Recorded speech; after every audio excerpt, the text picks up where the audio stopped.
خپل یو کس وایي امام بخاری رحمت الله علیه می خوب کې ولیدو، خوب کې مې دا منظر لیدو چې نبی کریم صلی الله علیه وسلم روان دی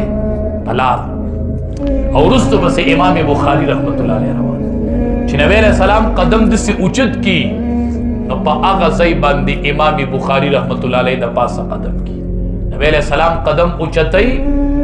او امام بخاری رحمت الله علیه په هغه باندې د پاسه قدم کی، خپل به خوب کی د قرآن استادان دا د نبی کریم صلی الله علیه وسلم په نقش قدم باندې روان، دا د نبی علیہ السلام په تک باندې روان، دا د نبی کریم صلی الله علیه وسلم په مصلی ناست ډیر شکرونه وباسه، ډیر شکرونه استادانو د دې مدرسې الله شکر ادا کوي. مولانا الیاس رحمت الله علیه نوم به تاسو اورېدلی، الله تینا څومره د تبلیغ محنت واغستو، څومره لوی محنت جاری دی، څومره لوی محنت، خلق به هر څه وایي، څوک به وایي دا عوام دي، څوک به وایي